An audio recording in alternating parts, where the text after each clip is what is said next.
Hello!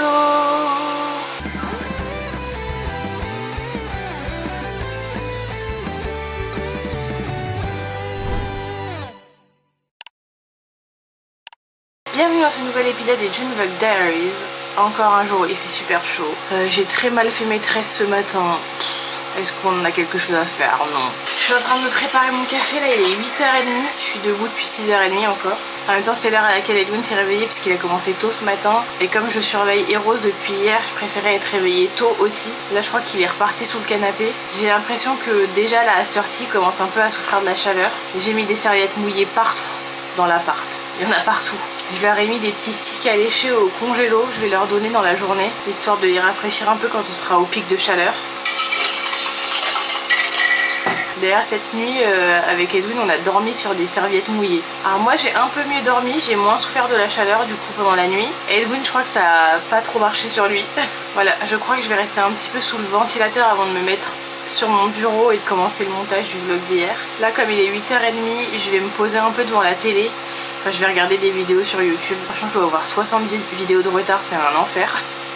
Je vais prendre mon café, j'ai mangé un yaourt, genre vraiment je vais prendre mon temps ce matin. De toute façon j'ai grave pris mon temps pour replier le canapé. Il fait trop chaud pour se presser là de toute façon. Mais ouais, depuis hier vraiment j'ai eu peur pour Eros. Donc aujourd'hui c'est surveillance au max des chats. Pour Eros, mais bon j'oublie pas Hera et Luna qui ont elles aussi très chaud. Et vraiment étonnamment je trouve que c'est Luna qui gère le mieux, alors que j'aurais vraiment pensé que ce serait elle qui aurait le plus de mal avec la chaleur. Bon, normalement on a encore 2 journées un peu compliqué en termes de chaleur. Après à partir de dimanche ça devrait être un peu mieux, voire déjà demain soir. Et j'y pense mais lundi et mardi, donc les 2 derniers jours des Junevlog Diaries, j'avais dit que vu que les températures allaient baisser, je pourrais certainement retourner en balade et vous raconter des anecdotes. Mais il se trouve qu'Edwin est en vacances. Enfin demain soir il sera en vacances. Donc ça aussi en vrai ça peut chambouler mes plans. Je sais pas encore ce qu'on a prévu pour le début de la semaine prochaine. Mais voilà, on risque sûrement de sortir ou quoi. Peut-être que le lundi il ira voir ses parents, mais le mardi je serai probablement pas toute seule, donc j'irai pas forcément en balade au Sacré-Cœur. Ou en tout cas il n'y aura pas forcément d'histoire que je pourrais raconter. Enfin bref, mon café est prêt, j'ai mon yaourt, j'ai mon grand verre d'eau. On va aller se poser tranquillement devant YouTube et on va profiter un petit peu, on va y aller doucement ce matin.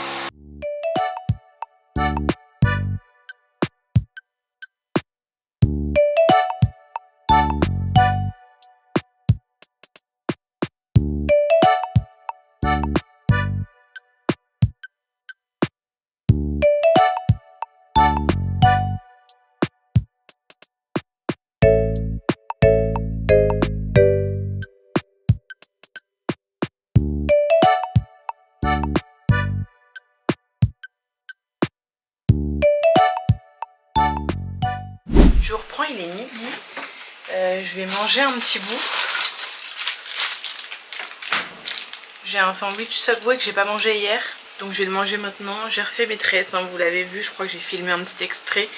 J'aimais pas comment j'avais coiffé mes cheveux ce matin, donc là je suis mieux. Je vais donner un petit stick au chat. Je vais en sortir que un pour l'instant. Quitte à le couper en 3 morceaux et à leur donner dans des petites coupelles. Je vais peut-être faire ça, ce sera plus simple. Parce que là il fait chaud dans l'appartement. On a le soleil qui tape sur les vitres à cette heure-ci, donc... Oh la boulette. Je fais tomber le stick entre le frigo et la machine à laver. C'est bon, je l'ai. Je pense que ça va leur faire quand même un petit peu de bien. Surtout Eros là qui est de nouveau sous le canapé, complètement étalé par terre. Il a recommencé un petit peu à tirer la langue ce matin, mais moins qu'hier. Enfin c'était pas pareil qu'hier vraiment. Bref, je vais aller donner ça à mes petits chats en espérant que ça aille. De toute façon d'ici 1 heure on n'a plus le soleil qui tape sur les vitres, ça va être mieux. Mais là je sens qu'ils sont pas bien.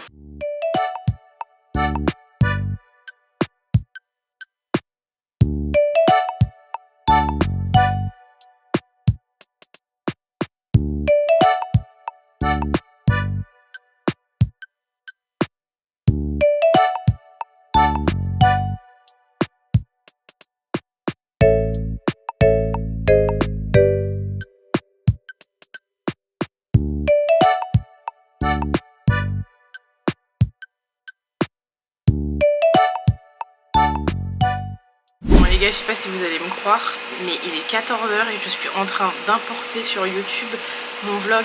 C'est exceptionnel ce qui se passe. Sinon Luna et Hero ont bien mangé leur petit stick à lécher, mais Hera non, elle aime pas. C'est vrai que de base elle aime pas, mais je pensais que glacé ça allait lui faire un peu plaisir, mais non. Toujours pas. Et sinon je vous cache pas que comme j'ai pas beaucoup dormi encore cette nuit à cause de la chaleur et que je suis claquée, je vais faire une petite sieste. Je vais essayer de me réveiller à 15h, 15h30 max. Et bien évidemment qu'à mon réveil je vous raconterai une petite histoire. Par contre avant de faire ma sieste je vais quand même m'assurer que tous les chats vont bien. Je vais remouiller toutes les serviettes et tout, histoire de bien rafraîchir au maximum les chats. Parce que vraiment hier ça m'a traumatisé la Eros. J'ai pas envie de revivre ça. Franchement je préfère mourir de chaud moi, mais que les chats ça aille bien, que les voir souffrir comme j'ai vu Eros à quel point il était mal hier. Bref, je termine de m'occuper du vlog d'hier sur YouTube et je vous retrouve tout à l'heure. Je vous retrouve, il est 17h. Je n'ai pas dormi, j'ai pas réussi à m'endormir. La soirée va être longue parce que ce soir il y a l'équipe de France qui joue. Tant pis pour moi. Et comme j'arrivais pas à dormir, j'ai scrollé sur Instagram, donc vraiment tant pis pour moi. J'ai déjà fait mon café glacé, franchement c'est une performance parce que ça fait au moins depuis fin mai que je bois que du café glacé ou que je bois que glacé de manière générale et que je n'ai pas mal à la gorge. Mon corps s'est vraiment habitué. Bref, assez raconté ma vie, là il est temps que je vous raconte la petite histoire du jour et je vais vous raconter la vie de quelqu'un d'autre. Généralement quand on parle des artistes de Montmartre, on entend toujours les mêmes noms. Picasso, Toulouse-Lautrec, Maurice Utrillo. Mais aujourd'hui c'est d'une femme dont je vais vous parler parce qu'elle a réussi à se faire un nom dans ce milieu. Et c'était pas facile étant donné que c'était vraiment un milieu dominé que par les hommes. C'est une femme libre et audacieuse et un peu scandaleuse pour son époque. Je parle bien sûr de Suzanne Valadon. Elle est née dans un milieu très pauvre en 1865. Je n'arrive pas à retenir là où elle est née, c'est à Bessines sur Gartempe dans la Creuse.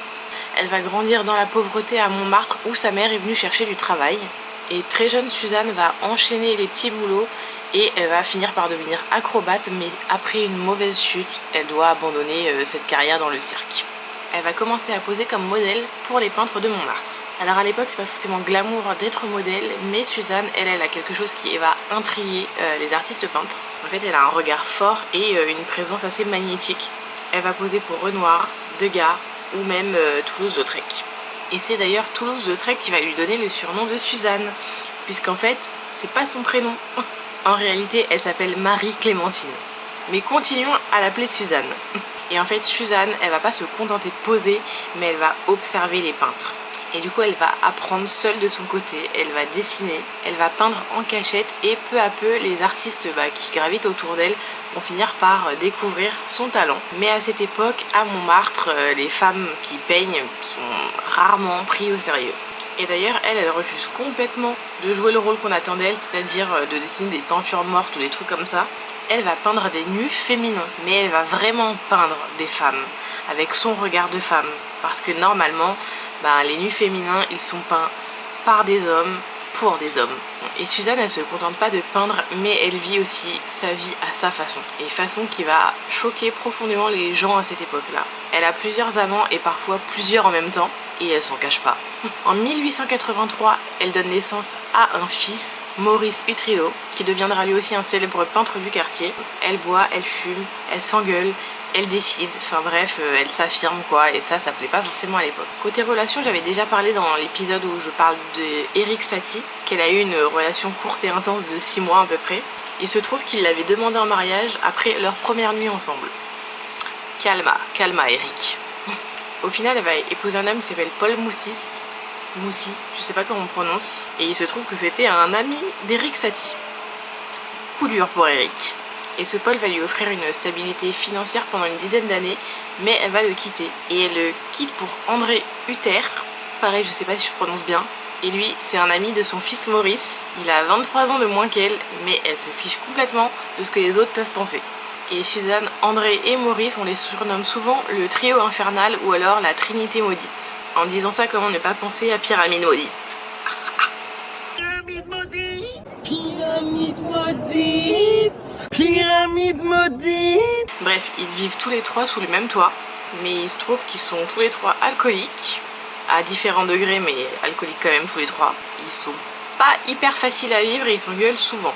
Et leur atelier se trouve rue Cortot, là où habite Erik Satie.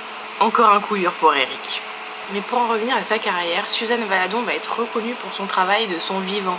C'est extrêmement rare pour une femme et c'est énorme. Elle a réussi à se créer une place dans le monde de l'art parisien. Pas sans se battre, mais elle y est arrivée. Elle va mourir le 7 avril 1938 à Paris, entourée de ses amis peintres, et notamment Georges Carr, je sais pas comment on prononce encore une fois, vraiment les noms de famille j'ai du mal. Et en fait lui, il va dessiner le dernier portrait d'elle ce jour-là. Voilà pour l'histoire de Suzanne Valadon. J'espère que ça vous a plu. Moi personnellement, je suis toujours admirative de ce genre de femmes qui arrivent à percer dans un milieu qui est fait que pour les hommes de base. Déjà aujourd'hui à notre époque, il y a encore du chemin à faire pour que les femmes soient acceptées telles qu'elles sont à 100%. Mais alors à son époque à elle, franchement, c'est une reine. Bon, c'est pas tout, mais on est le 26 juin. J'ai un taroscope à préparer pour le mois de juillet. Je suis éclatée. Je pense que je vais le commencer aujourd'hui, mais je le finirai demain parce que c'est impossible pour moi de le faire d'un coup là comme ça. Je suis trop crevée. Je pense que je vais tirer les cartes, noter quelle carte j'ai tiré pour quel signe et on verra si j'ai la force de faire la suite.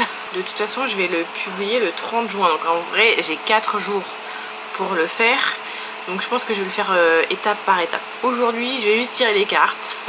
Et demain, je vais commencer à écrire, je pense, les 6 premiers signes. Après-demain. Ah ouais, mais le problème, c'est qu'après-demain, il sera en vacances à Edwin. Alors, est-ce que j'aurai le temps? Peut-être que je vais commencer à écrire les premiers signes ce soir, mais pas sûr. Il est temps que des armes lourdes, qu'on mette des balles dans la tête et que leur demander qui veut la guerre. C'est qu'on a plus rien à perdre.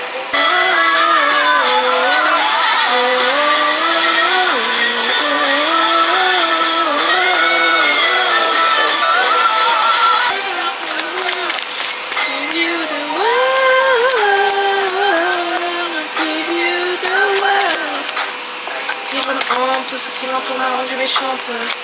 Si je rate, je recommence. Quand je suis triste, je chante. Ave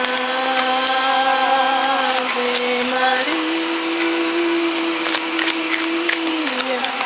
Qu'un jour je pourrai compter parmi les grands de ce monde. J'ai toujours voulu compter parmi les grands de ce monde. Bon, je viens de prendre la caméra, j'allais vous dire que là j'en avais marre, j'étais fatiguée, donc j'allais éteindre mon PC et partir à la douche parce que il faut que j'enfile ma tenue de supportrice vu qu'il est presque 20 h et que le match est à 21 h. Et que ne fut pas ma surprise en allumant la caméra de voir que je devais absolument formater ma carte mémoire. Chose que j'ai faite, mais qui dit formater sa carte mémoire dit perdre tout ce qu'il y a dessus. Heureusement, j'avais fait une sauvegarde de tout ce que j'ai filmé là il y a 1 heure. Ah, j'en peux plus de cet enchaînement là. Enfin, vraiment heureusement que j'ai sauvegardé tout ce qu'il y avait dessus parce que sinon impossible de récupérer ce que j'avais filmé depuis ce matin. Voilà, croyez-moi, il n'y aurait pas eu de vlog, j'aurais annulé les vlogs des jours terminés, on arrête. Non mais là c'est trop, j'espère et je prie pour ne pas avoir ce problème pour la fin du vlog. Parce que là je rigole, mais si ça se trouve je vais reprendre la caméra tout à l'heure et je vais devoir formater ma carte mémoire une nouvelle fois et perdre tout ce que j'ai filmé. Bon en vrai là ça va, j'aurais qu'une minute de vidéo que j'aurais perdu, mais bon ça fait chier quoi. Je vais aller à la douche et je vais faire un petit check des chats avant pour voir si tout le monde va bien. Ça a l'air d'aller pas mal par ici. Hera, je vois ses pieds dépasser sous la table et ça a l'air d'aller. Je vais checker Eros sous le canapé. Par contre pour lui il faut que je me mette à 4 pattes par terre, c'est génial. Ah, ça va. Oui. Bon, et bien puisque tout le monde va bien, je vais pouvoir couper la caméra et même la mettre à charger parce que avec la chaleur, j'ai l'impression que ma batterie elle se vide vraiment archi vite. Bon bah allez, à toutes. Bon, ça y est, la douche froide a été prise. J'ai mis mon petit t-shirt fétiche, ma couronne de fleurs. J'attends qu'Edwin rentre du boulot. Là, il est sur le chemin du retour. Je sais pas ce qu'on va manger ce soir. Mais en attendant qu'il rentre, moi je vais jouer un petit peu à Disney Dreamlight Valley. J'ai sorti la Switch. Il y a Luna qui s'est mis à la fraîche sur la table vu que c'est mouillé. Je vais faire comme Luna, je vais m'allonger dans le canapé en attendant qu'Edwin arrive. J'espère que je vais pas m'endormir. Et d'ailleurs, hier soir avec Edwin, on a commandé un nouvel élément pour le salon. Ça devrait arriver avant la fin des vlogs du mois de juin, donc je vous montrerai tout ça. Et je peux vous dire que les chats vont être contents de ce nouvel achat. Bon, je me suis mis de l'eau sur le visage parce que j'ai chaud. Le match est terminé, on a gagné, trop contente. Il est temps pour moi de clôturer ce vlog, j'espère qu'il vous a plu. On se retrouve demain pour un nouvel épisode des June Vlog Diaries et moi je vous fais des bisous. Ciao.